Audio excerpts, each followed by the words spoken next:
Salmo de número 116, nós vamos fazer a leitura de todo este salmo. Deus tem uma boa palavra para o nosso coração nessa noite. Todos encontraram? Diz assim a palavra de Deus: Amo o Senhor, porque Ele ouve a minha voz e as minhas súplicas, porque inclinou para mim os seus ouvidos. Invocá-lo-ei enquanto eu viver. Laços de morte me cercaram, e angústia do inferno se apoderaram de mim. Caí em tribulação e tristeza. Então invoquei o nome do Senhor. Ó Senhor, livra minha alma. Compassivo e justo é o Senhor. O nosso Deus é misericordioso. O Senhor vela pelos simples. Achava-me prostrado e Ele me salvou. Volta minha alma ao teu sossego, pois o Senhor tem sido generoso para contigo. Pois livraste da morte a minha alma, das lágrimas os meus olhos, da queda os meus pés. Andarei na presença do Senhor na terra dos viventes. Eu cria, ainda que disse, estive sobremodo aflito. Eu disse na minha perturbação, todo homem é mentiroso. Que darei ao Senhor por todos os seus benefícios para comigo? Tomarei o cálice da salvação e invocarei o nome do Senhor. Cumprirei os meus votos ao Senhor na presença de todo o seu povo. Preciosa é aos olhos do Senhor a morte dos seus santos. Senhor, deveras sou teu servo, filho da tua serva. Quebraste as minhas cadeias. Oferecer-te-ei sacrifício de ações de graças e invocarei o nome do Senhor. Cumprirei os meus votos ao Senhor na presença de todo o seu povo, nos átrios da casa do Senhor, no meio de ti, ó Jerusalém. Aleluia. Pai, eis aqui a sua palavra e nós pedimos, ó Deus, que o teu Espírito Santo ilumine a nossa mente na compreensão dela. Que a tua palavra, Senhor, venha com poder, Pai, nos nossos corações, nas nossas almas, que ela venha nos consolar, nos confortar, nos animar, nos levantar, nos edificar e nos fortalecer, Senhor. Porque a tua palavra é viva, é eficaz, é poderosa e ela, ó Deus, cumpre o propósito pelo qual ela está sendo enviada. Pai, eu dependo de ti para comunicar a tua palavra com fidelidade, com simplicidade e com clareza, Senhor. Que o Senhor me livre de complicá-la, ó Deus. Nós oramos mesmo para que seja assim. Oramos pela Liz, neta do pastor Francisco, Pai. Que o Senhor abençoe essa ovelhinha, que o Senhor restaure a saúde dela. Ó Pai, abençoe também a recuperação da irmã Kátia, Senhor. Ó Deus, que o Senhor cuida dela, que o Senhor cuida dessa família, Senhor. Em nome de Jesus é que nós oramos. Amém. Os irmãos podem se assentar. Amados, o tema da nossa palavra nessa noite é testemunho, gratidão e compromisso. Porque quando nós lemos, examinamos esse salmo com atenção, nós vemos esses três elementos nesse salmo. Ele é um salmo testemunhal, ele é um salmo de gratidão e ele é um salmo onde o salmista firma compromissos ou reafirma compromissos, votos com Deus, devido toda a bondade, todo o livramento, todas as misericórdias de Deus para com ele. Queridos, se você olha aí na sua Bíblia, você vai ver que esse salmo ele não traz o nome de quem o escreveu. Ele é um salmo anônimo. E alguns estudiosos inclinam o coração para pensar que é Davi que o escreveu. Outros vão dizer que é Salomão. Um ou outro cogita de ser Jonas, porque há uma pequena semelhança. Mas alguns eruditos, alguns teólogos, eles afirmam que esse salmo foi escrito pelo rei Ezequias, um piedoso rei de Judá. E eu acredito que de fato possa ter sido mesmo o rei Ezequias que escreveu esse salmo. E ele é um salmo testemunhal. Ele é um salmo profundamente testemunhal, onde o autor, ele passou por uma situação muito difícil que ele descreve aqui, não apenas uma, mas duas, nós vamos ver isso aqui no estudo. E depois de ter passado por tudo isso, ter experimentado o livramento do Senhor, então ele escreve esse salmo, testemunhando a sua experiência pessoal, profunda, enfática. Ele também demonstra sua gratidão a Deus por esse livramento, e ele firma, alguns compromissos com seu Deus, devido toda a sua bondade para com ele.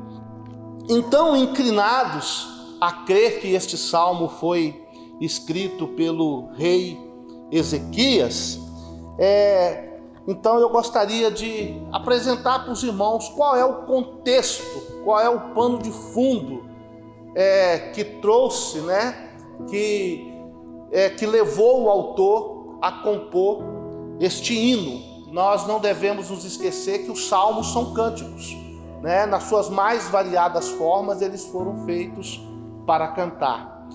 Então, o rei Ezequias, ele foi um piedoso rei de Judá.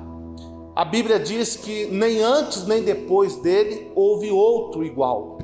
Ele confiou no Senhor, ele buscou o Senhor de todo o seu coração. O rei Ezequias era filho do rei Acás, e a sua mãe se chamava Abi, filha de Zacarias. O pai dele foi perverso. Foi um homem que se envolveu com a idolatria, espalhou a idolatria em Judá, levantou altar a deuses de Damasco, sacrificou o seu próprio filho aos ídolos, aos demônios, fechou a casa de Deus.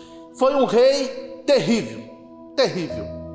Mas Ezequias, acredito eu que pela influência da sua mãe, porque ele diz aqui no Salmo que deveras sou teu servo, filho da tua serva.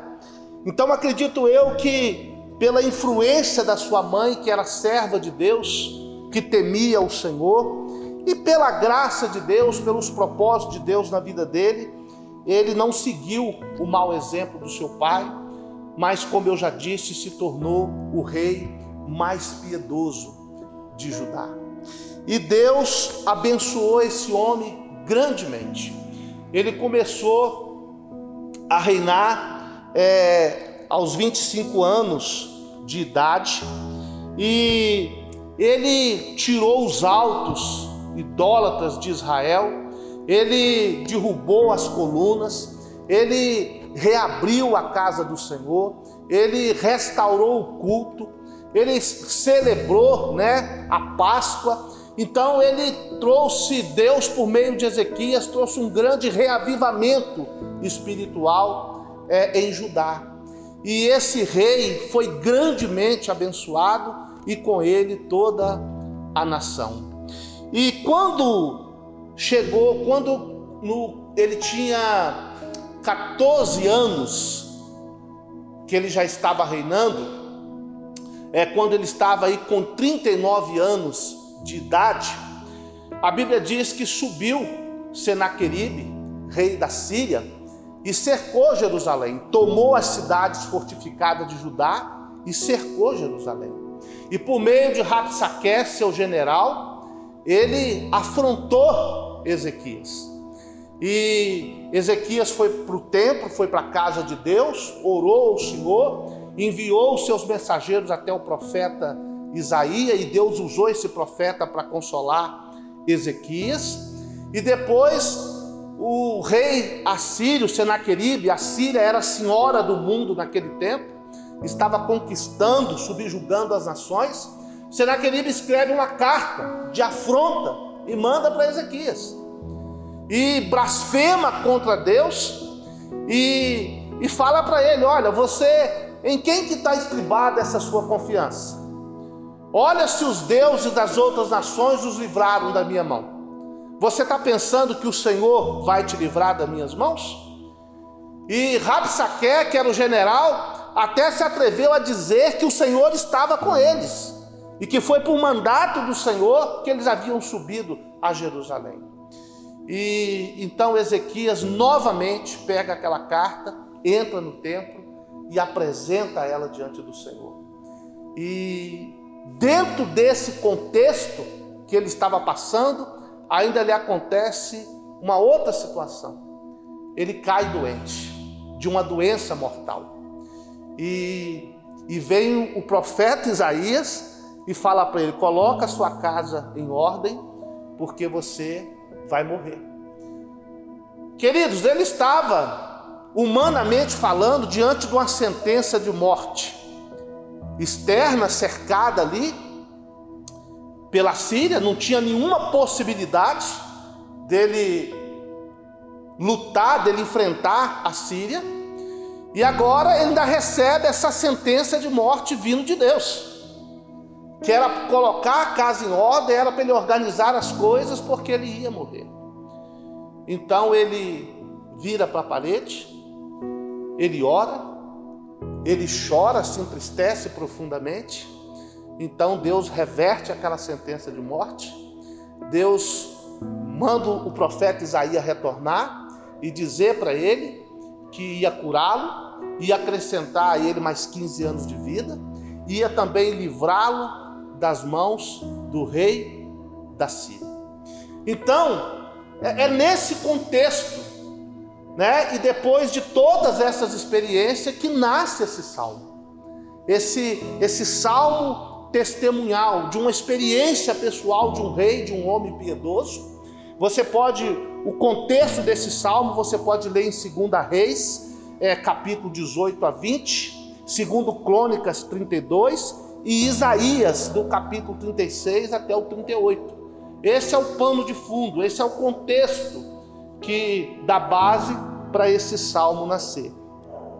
E nós vamos aqui então aprender algumas lições preciosas da experiência de Ezequias, para que nós possamos ser consolados pela palavra de Deus e também ter a nossa fé fortalecida em nosso Senhor. Amados, a primeira lição que a gente aprende aqui nesse salmo é aquela que nos diz que Deus ouve e responde às orações. Olha aí o versículo 1 e 2. Amo o Senhor. Por quê? Porque Ele ouve a minha voz e as minhas súplicas, porque inclinou para mim os seus ouvidos, e invocá-lo-ei enquanto eu viver.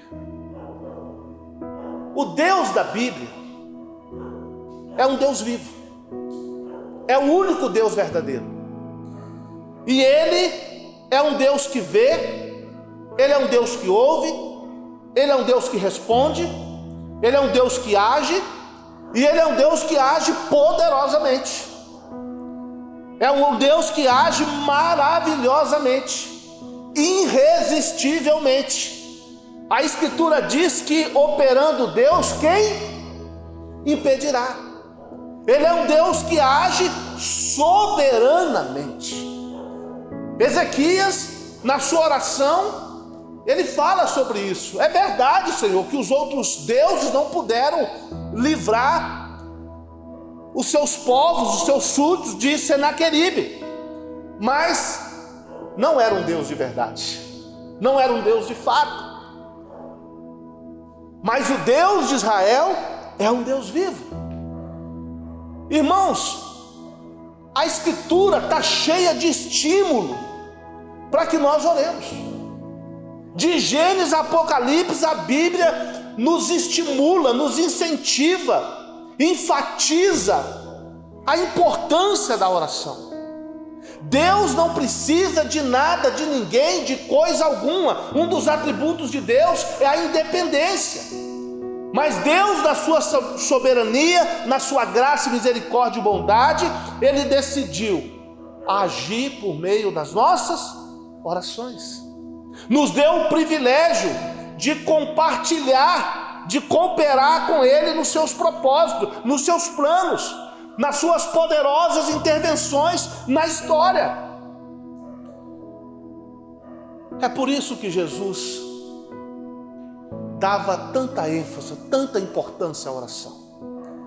A oração para Jesus era mais importante do que ensinar, do que pregar, do que fazer milagre, do que comer, do que beber, do que dormir.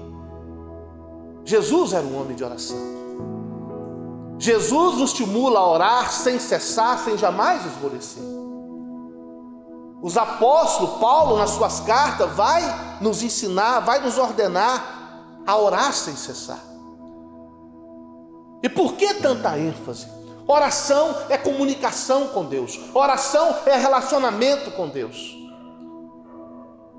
A oração move a mão daquele que move o universo, que sustenta, que governa o universo. Amados, quando nós oramos com sinceridade, com verdadeira devoção, Deus ouve. Deus inclina os seus ouvidos. Deus atende, Deus responde. O céu se movimenta, o céu se agita para nos responder. E eu acho lindo quando Ezequias diz isso: eu amo o Senhor, porque Ele ouve a minha voz e as minhas súplicas, porque inclinou para mim. Deus, Ele prestou atenção em mim. Deus se importou, Deus se importa comigo, com a minha situação, com o que eu estou vivenciando, com o que eu estou passando. Deus se importa. Ele se debruça sobre mim, no meu sofrimento, na minha situação. Ele se inclinou para mim os seus ouvidos. Invocá-lo-ei enquanto eu viver. Amados, de quantas coisas boas, de quantos livramentos, de quantas bênçãos nos privamos quando somos negligentes com a oração. Quando nós deixamos de orar, a igreja deixa de crescer, de se fortalecer, o reino de Deus deixa de avançar. Quando nós deixamos de orar, irmãos, as poderosas e maravilhosas e sobrenaturais intervenções de Deus deixa de vir, deixa de descer, deixa de acontecer. O povo de Deus precisa ser um povo que ora. Os crentes precisam ser homens e mulheres e jovens e crianças de oração. Deus age por meio das nossas orações. Coisas extraordinárias acontecem quando nós oramos. Então, querido, essa é a primeira lição que salta aos nossos olhos aqui.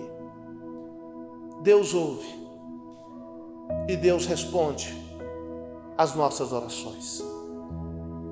Isso deve consolar o nosso coração e deve nos tonificar, nos incentivar para que nós continuemos orando cada vez mais, cada vez mais. A gente aprende aqui, em segundo lugar, que esse homem estava enfrentando não um, mas dois problemas de, humanamente falando, insolúvel, e que afligia profundamente a sua vida. Olha aí o versículo 3 laços de morte me cercaram, e angústia do inferno se apoderaram de mim. Caí em tribulação e tristeza. O que é que ele estava enfrentando? O que eu disse no contexto. O maior império da terra, a Síria, senhora do mundo, que estava subjugando as nações, um povo pagão, um povo ímpio, um povo mau, um povo que fazia atrocidade com seus inimigos, cercou Ezequias, cercou Jerusalém e estava afrontando ele.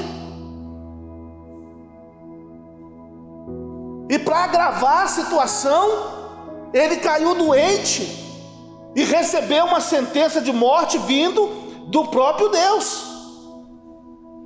Então, de um e de outro lado, a morte era uma realidade. Ele fala aqui que laços de morte me cercaram. Laço de morte. Não foi qualquer laço. Não foi laço de brincadeira. Foi laço de morte. Esse homem se viu cercado, emparedado, encurralado pela Síria, pela afronta, pela humilhação, pelo opróbrio. Ele se viu impotente, se viu pequenininho diante da Síria, da afronta de Senaqueribe, de Rabsaqué. E ainda mais quando ele cai de cama, cai doente.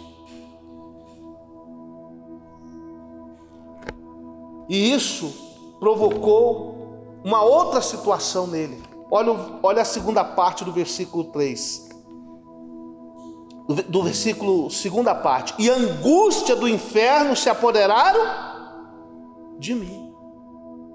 A angústia do inferno. A angústia da morte. Porque laços de morte o cercaram. Então uma angústia, uma tristeza de morte se apoderou dele. Lembra quando Jesus orou no Getsêmani? A minha alma está angustiada até a morte. Era uma angústia profunda. Isso quer dizer que se a angústia de Jesus fosse maior, ele não aguentaria, provocaria a morte. Ezequias está sentindo aqui uma profunda angústia na sua alma, no seu peito, no seu coração, diante do inimigo que o cercava, que o humilhava, que o afrontava. E ele se via impotente diante daquela situação. E também diante daquela enfermidade que o atinge naquela hora. Tem momento que parece que vem tudo de uma vez, não é verdade? Jó foi uma desgraça atrás da outra, tudo num dia só. Uma calamidade atrás da outra. Tem momento na vida que, quando está muito ruim, que a gente pensa que não pode ficar pior, piora. Acontece algo, chega a outra situação, chega a notícia, e aquilo que a gente imaginava que não tinha como piorar, piora e piora gravemente, profundamente. E essa era a situação de Ezequias, uma angústia terrível, uma angústia de morte na sua alma. E ele diz aí: caí em tribulação e tristeza. Aquilo nocauteou ele,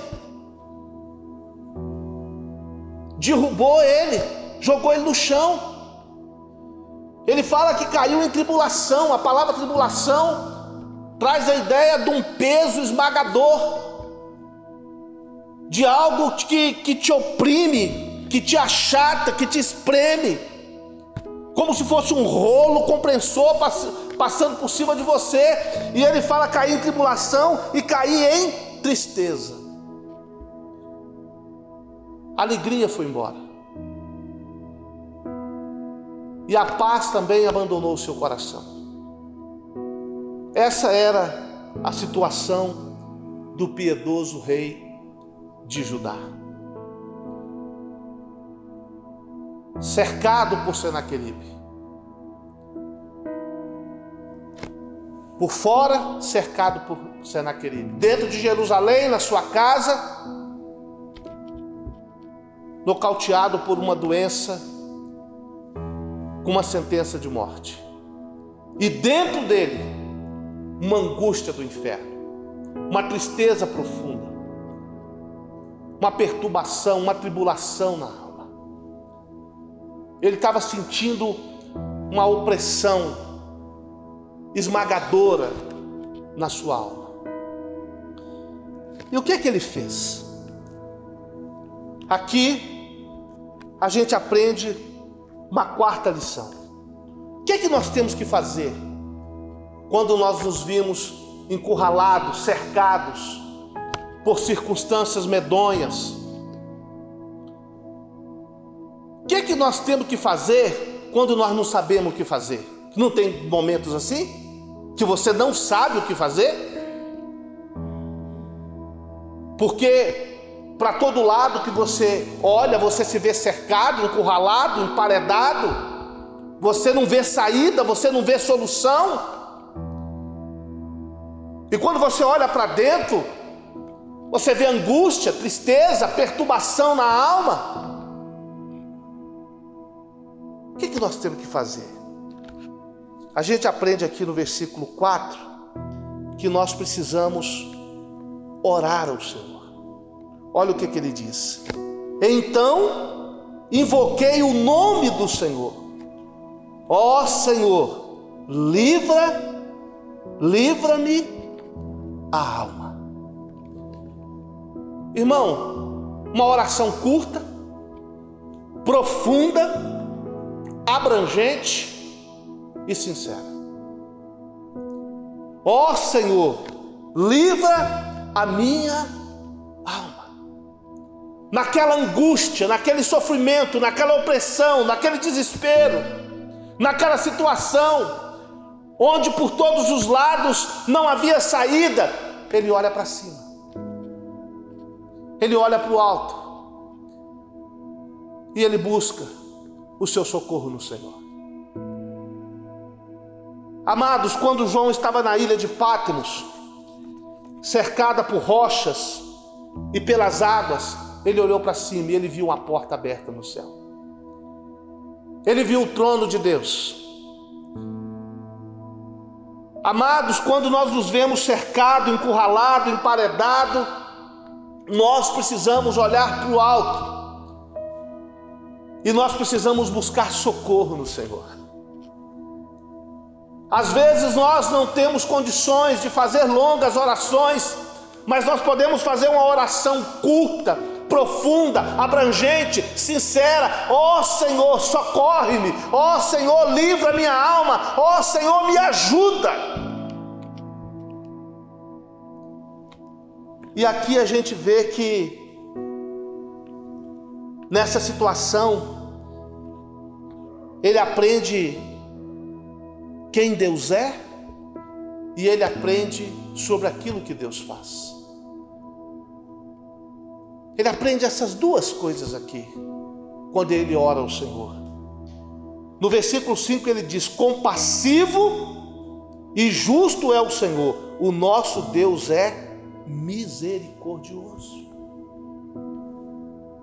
Deus é aquele que se compadece, Deus é aquele que se importa com você, Deus é aquele que se importa com o seu sofrimento. Deus é aquele que habita no mais altos céus, mas Ele também habita com o contrito, com o aflito de coração.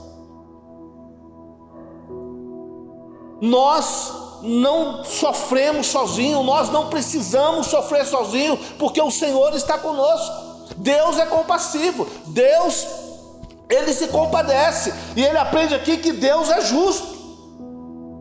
Deus não vai deixar o inimigo nos afrontar, nos humilhar, nos atracar e triunfar sobre nós. Deus é justo para defender a nossa causa. Deus é justo para defender os seus escolhidos. Deus é justo para nos fazer justiça. E ele aprende aqui que Deus é misericordioso. Deus é misericordioso.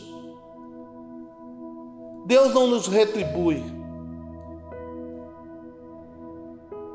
Deus não nos castiga segundo nós merecemos. Mas Ele age conosco segundo a sua misericórdia, a sua graça. Ele aprende ainda no versículo 7 que Deus também é generoso. Volta minha alma ao teu sossego, pois o Senhor tem sido generoso para contigo. Ele aprende que Deus é compassivo, que Deus é justo, que Deus é misericordioso e que Deus é generoso. E ele aprende aqui também o que Deus faz. A partir do versículo 8, ele começa a descrever algumas coisas que Deus faz. Pois livraste da morte a minha alma. Certamente que a primeira aplicação aqui, ele está se referindo à própria vida. O Senhor me livrou a minha vida da morte, da cova. O Senhor me livrou da espada de Senaqueribe. O Senhor me livrou dessa úlcera, dessa doença que veio para me matar. Mas isso é mais abrangente. Ele era um rei piedoso. Ele é um rei que tinha um relacionamento com Deus. Deus o livrou da morte espiritual. Antes de Deus livrá-lo da morte física, Deus o havia livrado da morte espiritual. Deus havia salvado a sua alma. E essa é a maior necessidade do homem: ser salvo espiritualmente, ser livrado da morte espiritual, da morte eterna. Ele aprende aqui também que Deus o livrou emocionalmente, pois ele diz: pois livraste da morte a minha alma, das lágrimas os meus olhos. Deus o livrou, o curou, o consolou, o restaurou emocionalmente, porque o sofrimento, a humilhação, a afronta, a doença, quando o inimigo se levanta, essas coisas nos faz chorar. Nos faz chorar. Quando nós sofremos, nós choramos. E ele aprende aqui também, ele diz aqui que Deus o livrou moralmente. Ele diz aqui: e da queda os meus pés. Da queda os meus pés. Deus também o havia livrado dos maus caminhos do seu pai. Deus o havia livrado de se envolver com a idolatria, de fazer aliança com o inimigo, de buscar socorro fora da lei do Senhor. Deus havia preservado a sua integridade, a sua fidelidade, a sua fé, o seu caminhar com Ele. A gente vê aqui também que Deus havia libertado ele do medo da morte. No versículo 15 ele diz: preciosa aos olhos do Senhor a morte dos seus santos. Irmãos, a palavra de Deus diz na carta de Hebreus, capítulo 2, versículo 15, que Deus nos livrou do pavor, do terror da morte. Quando nós aceitamos a Jesus Cristo como Salvador, nós somos libertos do pavor da morte, somos libertos do rei dos terrores. E no versículo 16, ele testemunha que Deus o libertou completamente. Olha o que ele diz: Senhor, deveras sou teu servo, filho da tua serva, quebraste as minhas cadeias. Aquele homem estava cercado por laços de mortes, cadeias do inferno, cadeias de angústia, de tristeza, de atribulação se apoderaram dele, cadeias invisíveis se apoderaram dele. Amados, no versículo 7, nessa situação ele conversa com a sua alma. Ele diz assim: volta, minha alma, ao teu sossego, pois o Senhor tem sido generoso para contigo. Nós vemos aqui um solilóquio, um monólogo. Quando alguém se coloca diante do espelho, quando alguém se coloca diante de um público, na peça teatral, e começa a falar na primeira pessoa do plural, começa a conversar consigo mesmo, ele começa a verbalizar, expressar os conflitos, as confusões, as angústias, aquilo que está dentro da sua mente, do seu coração, dentro do seu interior. Ele começa a conversar consigo mesmo. Naquela situação ele se viu angustiado, confuso, perturbado, atribulado. Então ele fala consigo mesmo: aquieta, minha alma, aquieta, pois o Senhor tem sido generoso para contigo. Houve outras situações, houve outros momentos, toda a história, tudo que Deus havia feito na sua vida, através da sua vida, do reinado de Judá, ele já tinha experiências com Deus. E ele fala: calma, Ezequias, aquieta o coração, sossega a alma, porque Deus tem sido generoso com você e Ele não vai te desamparar agora. Irmãos, é fácil aquietar o coração quando está tudo bem. É fácil aquietar a alma, sossegar a alma quando o céu está azul. É fácil ficar em paz quando os problemas estão longe. Mas quando nós estamos em aflição e atribulação, quando nós estamos diante de situação que aos olhos humanos não tem solução, às vezes nós ficamos atribulados, desassossegados, sem paz, perdemos o sono, perdemos a fome, ficamos inquietos, ansiosos. Então nós precisamos chegar diante do espelho: aquieta, minha alma, sossega, aquieta e saiba que o Senhor é Deus. Lembra de toda a sua caminhada, de toda a sua experiência pessoal. Lembra de outros momentos que você se viu encurralado, cercado, emparedado, que você se viu diante de problemas insolúveis, mas o Senhor te socorreu. Então Ele não vai te desamparar agora. E Ele, no versículo 10, ele diz: eu criei, ainda que disse, estive sobremodo aflito. Ele ficou muito aflito, mas mesmo nessa aflição, ele não perdeu a fé, ele não deixou de crer, ele continuou crendo. E no versículo 11 ele diz: eu disse na minha perturbação, todo homem é mentiroso.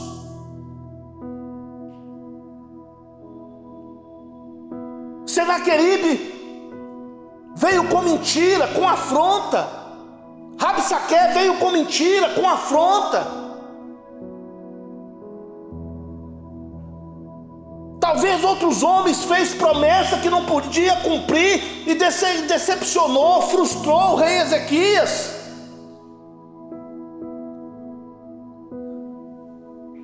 E a gente aprende aqui, irmãos, que quando a gente está perturbado, como ele diz, eu disse na minha perturbação, todo homem é mentiroso. A gente aprende que quando nós estamos aflitos, atribulados, inquietos, perturbados, a gente deve falar pouco, falar mais com Deus e menos com os homens, para a gente não correr o risco de falar algo que depois a gente vai se arrepender. Dificilmente a gente se arrepende do que não fala.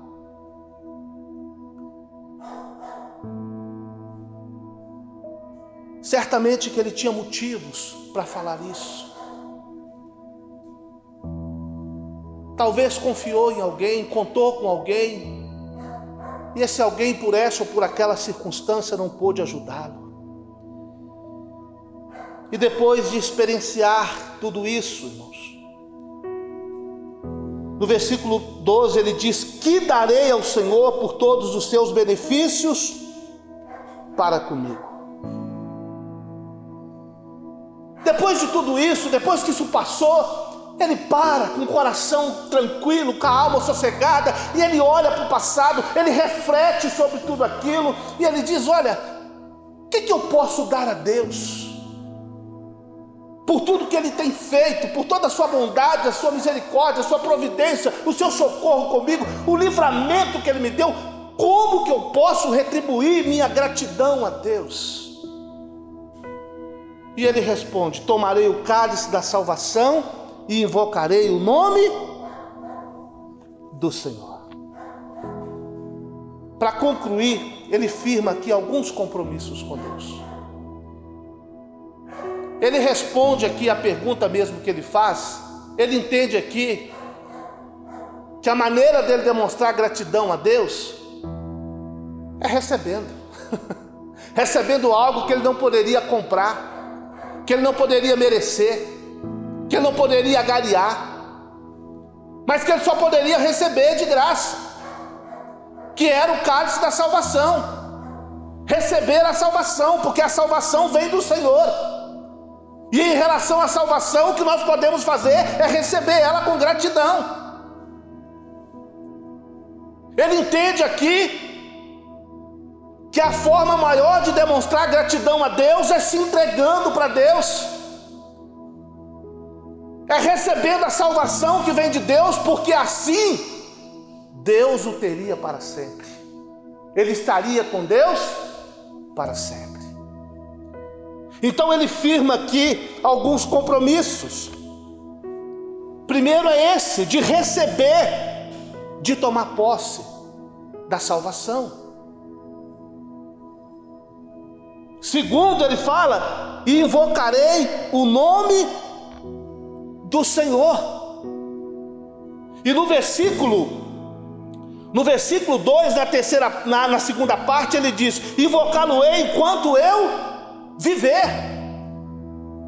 Ele firma um compromisso aqui, que ele vai invocar o nome do Senhor, porque a Bíblia diz lá em Romanos que para ser salvo tem que invocar o nome do Senhor. E ele diz que vai invocar o nome do Senhor todos os dias da sua vida, não só nos momentos de aperto, não só nos momentos de atribulação, não só nos momentos de angústia, não só nos momentos bons, mas enquanto ele viver, por toda a vida, em toda e qualquer situação, na alegria ou na tristeza, na lágrima ou no riso, na riqueza ou na pobreza, na folga ou no aperto, na saúde ou na doença, na vida ou na morte, eu vou invocar o nome do Senhor. Ele promete aqui também que vai andar na presença de Deus. Versículo 9, ele diz: andarei na presença do Senhor na terra dos viventes. Ele vai andar na presença de Deus. E se ele vai andar na presença de Deus, tem que ser com sinceridade, tem que ser com transparência, tem que ser com verdade, com santidade, porque não tem como enganar Deus, não tem como usar máscara, usar disfarce. Eu vou andar na presença de Deus. E aonde? Na terra dos viventes, nesse mundo de oposição a Deus, nesse mundo de atribulação, de aflição, de dor, nesse mundo onde nós somos perseguidos, rejeitados, odiados, humilhados, afrontados. É aqui que ele vai andar na presença de Deus. Ele vai andar na presença de Deus. Ele firma aqui um compromisso de amar a Deus. O versículo 1 diz: amo o Senhor. Seu amor por Deus foi renovado, seu amor por Deus foi fortalecido, seu amor por Deus foi avivado, seu amor por Deus foi aperfeiçoado. E a gente aprende aqui pelo menos, irmãos, 4 coisas. Primeiro, quem ama, expressa que ama. Quem ama, verbaliza. Quem ama, fala. Segundo, quem ama tem tempo para a pessoa amada. É ou não é verdade? Quem ama tem tempo para a pessoa amada. Terceiro, quem ama gosta de ficar com a pessoa amada, gosta da companhia da pessoa amada. Quarto, quem ama quer viver para sempre com a pessoa amada. Não é verdade? Para sempre com a pessoa amada. E por último, ele firma o compromisso de cumprir todos os seus votos na presença do Senhor. Versículo 18: cumprirei os meus votos ao Senhor na presença de todo o seu povo, nos atos da casa do Senhor, no meio de ti, ó Jerusalém. Aleluia. Fala, eu vou cumprir os meus votos, o que eu votei, o que eu prometi, eu vou cumprir. Muitas vezes as pessoas faz voto a Deus, faz promessa para Deus quando a coisa está ruim, quando a coisa está difícil, quando Deus traz livramento, quando Deus traz a providência, a vitória, elas esquecem o voto, não cumprem os seus votos, não honra a Deus. Mas ele está dizendo, eu vou cumprir os meus votos, e eu vou cumprir na casa do Senhor, no meio da igreja, no meio do povo de Deus, mas eu vou cumprir lá no meio de Jerusalém, no meio do povo, publicamente eu vou cumprir os meus votos na presença do Senhor. Eu louvarei o Senhor. Amados, está aqui um testemunho de uma experiência pessoal de um homem de Deus. Está aqui a sua ação de graça, a sua forma de demonstrar graça a Deus, se entregando para Deus, bebendo o cálice da salvação, recebendo de graça, recebendo a dádiva da salvação, e assim tendo o Senhor e o Senhor o tendo para sempre, invocando o Senhor enquanto viver, amando o Senhor de todo o seu coração, cumprindo os seus votos. Amados, é assim que nós suportamos, é assim que nós vencemos os inimigos, os Senaqueribes, os Rabsaqués, os Golias, que se levantam, que nos rodeiam, que nos cercam, que nos emparedam com laços de morte. É assim que nós enfrentamos as doenças, as enfermidades, os problemas familiares. É assim que nós suportamos e triunfamos sobre as angústias, tribulações e aflições da vida. Olhando para o Senhor, confiando no Senhor e esperando no Senhor. A Bíblia diz que tudo quanto outrora foi escrito, para o nosso ensino, para o nosso exemplo foi escrito, para que por meio das Escrituras nós tenhamos esperança, tenhamos fé e perseverança. Talvez você esteja emparedado, cercado, encurralado por uma situação medonha. Talvez você esteja cercado agora não por laços de brincadeira, mas por laços de morte, armadilhas terríveis. Talvez você esteja triste, angustiado, a paz foi embora, a alegria fugiu. Talvez você tenha molhado o seu travesseiro, a sua fronha, o seu lençol, com as lágrimas do sofrimento. Deus se importa, querido. Deus está vendo, Deus está colhendo as suas lágrimas. Deus habita com você, Ele habita no alto e sublime trono, mas Ele habita com os contritos, com os humildes, com os aflitos de coração. O Senhor é compassivo, é justo e misericordioso. O Senhor é generoso para com você. O Senhor não vai deixar esses inimigos, o Senhor não vai deixar esse sofrimento, o Senhor não vai deixar esses laços, o Senhor não vai deixar essa afronta, o Senhor não vai deixar esse mal prevalecer contra você. O Senhor é aquele que peleja por você. Continue crendo. Por mais angustiado, por mais atribulado, por mais perturbado, por mais aflito, continue crendo. E diga para sua alma: sossega, minha alma, aquieta, descansa, porque o Senhor tem sido generoso para contigo. E você, no tempo de Deus, vai ter o seu próprio testemunho. Você vai ter o seu próprio testemunho para contar ou para escrever, como Ezequias está aqui testemunhando. E seu testemunho vai edificar vidas, vai consolar outros com a mesma consolação que você foi consolado. O seu testemunho vai fortalecer a fé dos outros, inspirando-os a confiar em Deus e a esperar em Deus. Amém, queridos?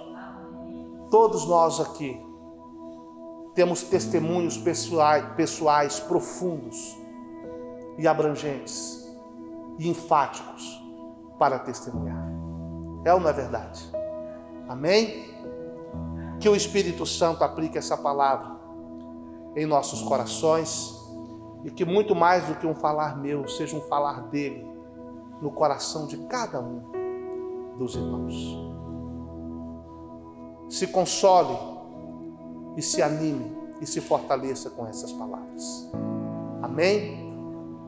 O amor de Deus Pai e a graça redentora de nosso Senhor e Salvador Jesus Cristo, a comunhão e a consolação do Santo Espírito de Deus, seja sobre todos vós, filhos e filhas de Deus, hoje e para todo sempre. Amém e amém.